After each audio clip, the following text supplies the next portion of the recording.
잉여의 방 죽은 자의 신분으로 살아간 180일의 기록. 기묘한 기록 보관소입니다. 당신은 지금 혼자 있습니까? 혹은 가족과 함께입니까? 우리가 매일 돌아오는 집이라는 공간은 세상 그 어디보다 안전한 최후의 보루여야 합니다.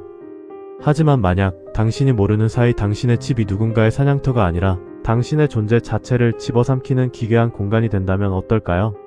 오늘 우리가 꺼낸 기록은 2025년 여름 인천의 한 평범한 빌라에서 벌어진 현대사회의 지독한 외로움과 뒤틀린 자아, 욕구가 빚어낸 소름 끼치는 실화입니다. 사람들은 이 사건을 단순한 시신 유기 혹은 주거 침입으로 보지만 그 이면에는 수사 기록조차 차마 다 담지 못한 신분 기생의 엽기적인 전말이 숨겨져 있습니다. 사건의 시작은 윗집에서 몇 달째 이상한 냄새가 나고 벌레가 꼬인다는 이웃의 평범한 민원이었습니다.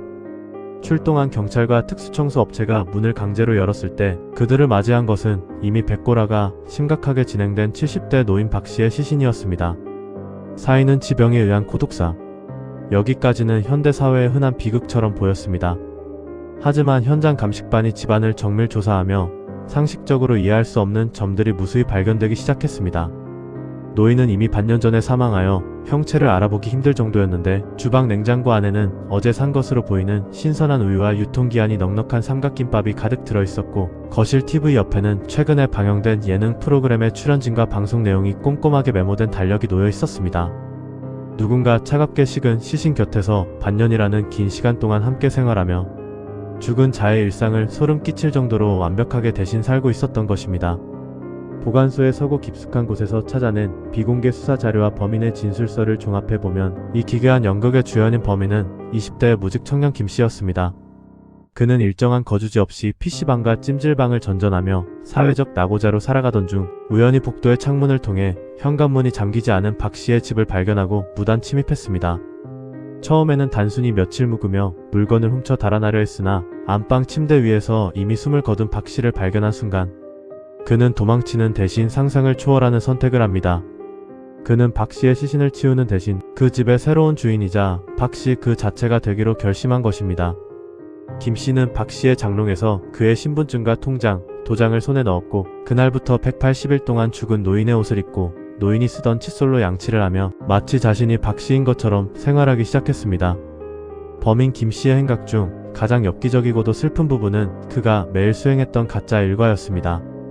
그는 매일 아침 박씨의 틀니를 세척액에 담가 씻었고 부패가 진행되는 시신이 있는 안방문을 열어 "아버지, 저 다녀오겠습니다" 라고 인사를 건넸습니다. 그는 박씨의 연금을 인출해 생활비를 충당했고 심지어 박씨의 이름으로 휴대폰을 추가 개통해 배달 음식을 시켜 먹으며 노인의 취향을 흉내냈습니다.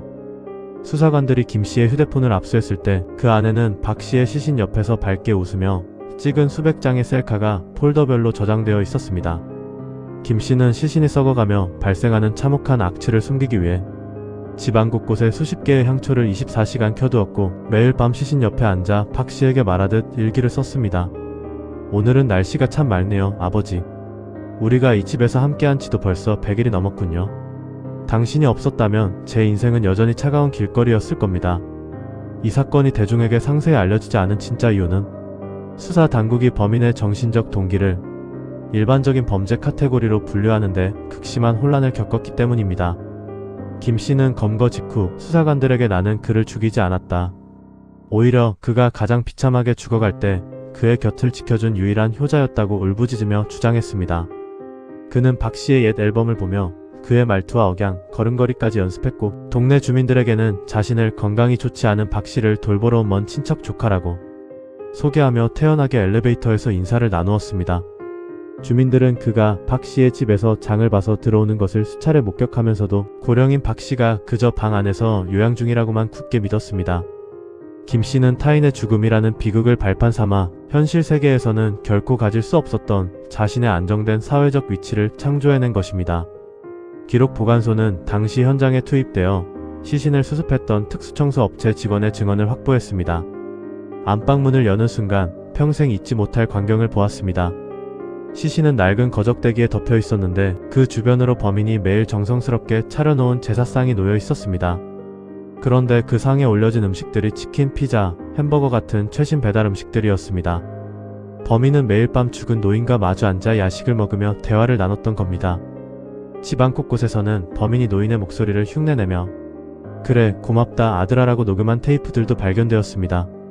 마치 그 집 전체가 죽은 자와 산 자의 경계가 무너진 기괴하고도 슬픈 극장 같았습니다.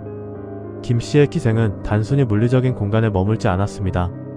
그는 박 씨의 신분증을 이용해 온라인 커뮤니티와 SNS상에서 박 씨인 척 활동하며 다른 노인들과 활발히 소통하기까지 했습니다. 그는 박 씨의 이름으로 계정을 새로 만들어 "오늘 공원에서 동네 사람들과 바둑을 텄습니다 라는 글과 함께 자신이 박 씨의 낡은 중절모와 코트를 입고 찍은 뒷모습 사진을 올렸습니다. 그는 현실에서는 그 누구도 관심을 주지 않는 잉여 인간이었지만 죽은 박 씨의 가면을 쓰는 순간 수많은 이의 존경과 관심을 받는 인격 높은 노인이 되었습니다. 이것은 현대사회의 지독한 단절과 익명성이 만들어낸 가장 뒤틀린 형태의 자아 실현이자 대리만족이었습니다. 김 씨에게 박 씨의 시신은 두려운 존재가 아니라 자신의 새로운 인생을 지탱해주는 든든한 버팀목이었던 셈입니다. 범인은 왜 180일이라는 긴 시간 동안 단 한 번도 들키지 않고 버틸 수 있었을까요? 수사 기록은 그 이후로 범인의 병적인 철저함을 꼽습니다. 김 씨는 박 씨의 집으로 날아오는 전기세, 수도세 등 모든 고지서를 연체 없이 즉시 납부하여 공공기관의 의심을 원천 차단했습니다. 또한 박 씨의 과거 의료 기록을 샅샅이 뒤져 그가 평소 복용하던 혈압약과 당뇨약을 약국에서 대리 처방받아 오기도 했습니다. 시신은 약을 먹을 수 없는데도 말입니다. 그는 박 씨가 여전히 살아있는 것처럼 보이기 위해 매일 밤 거실불을 규칙적으로 켜고 껐으며 낮에는 라디오와 TV를 크게 틀어 집안에 생동감이 넘치는 것처럼 철저히 위장했습니다. 만약 이웃의 예민한 후각이 부패의 냄새를 잡아내지 못했다면 김 씨는 아마 박 씨의 신분으로 수년을 더 살며 노령연금을 수령했을지도 모릅니다. 체포 당시 김 씨는 박 씨의 돋보기 안경을 쓰고 박 씨가 생전에 구독하던 신문을 아주 진지하게 읽고 있었습니다. 경찰이 들이닥치자 그는 도망치려 하기보다 오히려 화를 내며 "우리 아버지가 지금 안방에서 겨우 잠드셨는데 왜 이렇게 무례하게 소란이냐고 수사관들에게 소리를 질렀습니다. 그는 이미 정신적으로 자신이 김 씨라는 사실을 완전히 잊어버린 듯 했습니다. 수사관들이 그를 수갑 채워 연행할 때 그는 박 씨의 유골함이라도 챙기게 해달라고 자신이 장례를 직접 치러야 한다고 애원하며 오열했습니다. 범죄 심리학자들은 이를 공생적 신분 탈취의 극단적인 사례로 분석합니다. 사회에서 철저히 소외되고 가족에게 버림받았던 청년이 고독사한 노인의 가짜 아들 역할을 수행하며 난생 처음으로 가족이라는 소속감과 인간다운 삶의 무게를 느꼈다는 비극적인 결론입니다. 하지만 이 슬픈 서사의 이면에는 우리가 결코 간과해서는 안 될 잔혹한 진실이 숨어 있습니다. 수사 과정에서 밝혀진 바에 따르면 김 씨는 박 씨가 사망하기 직전 그가 거친 숨을 몰아쉬며 벽을 두드려 도움을 요청할 때 바로 옆방에 숨어 그 모든 소리를 숨죽여 듣고 있었습니다. 그는 노인을 구하기 위해 119를 부르는 대신 그가 숨을 거두기만을 간절히 기다렸습니다. 노인이 마지막 단말말을 내뱉고 숨을 거두는 순간 김 씨는 노인이 쓰던 침대에 올라가 누워 "이제 이 모든 것은 내 것이고 나는 더 이상 혼자가 아니다라고 속삭였습니다. 그는 우연한 발견자가 아니라 죽음을 사냥한 포식자이자 계획적인 관찰자였던 셈입니다. 그는 노인의 임종 순간조차 자신의 기생 라이프를 시작하기 위한 필수적인 절차로 여겼습니다. 김 씨가 옥중에서 남긴 기록에는 이런 대목이 있습니다. "그 집에서의 180일은 내 인생에서 가장 따뜻한 시간이었다. 사람들은 나를 미친놈이라 부르지만 나는 그곳에서 비로소 사람 대접을 받으며 살았다. 박 씨 할아버지도 아마 좋아했을 거다. 누군가 자신의 신분을 지켜주고 자신의 이름을 계속 불러주는 것을." 이 진술은 우리 사회의 소외된 계층이 느끼는 단절감이 얼마나 깊고 위험한지를 보여줍니다. 그는 타인의 시신을 방치하는 범죄를 저지르면서도 그것을 동거와 위로라고 믿는 심각한 인지 부조리에 빠져 있었습니다. 수사관들은 그가 시신과 나눈 대화들을 복기하며 인간의 고독이 어디까지 타락할 수 있는지에 대해 깊은 절망감을 느꼈다고 회고했습니다. 기묘한 기록부 간수. 이번 기록은 우리에게 준엄한 질문을 던집니다. 당신의 이웃집에서 들리는 단조로운 TV 소리가 정말 살아있는 사람의 온기입니까? 당신이 오늘 길에서 마주친 그 낯익은 노인이 정말 당신이 알고 있던 그 사람이 맞습니까? 김 씨는 현재 무거운 형량을 선고받고 정신과 치료와 수감 생활을 병행하고 있습니다. 하지만 그가 살았던 그 잉여의 방은 여전히 그 동네 그 자리에 남아 있습니다.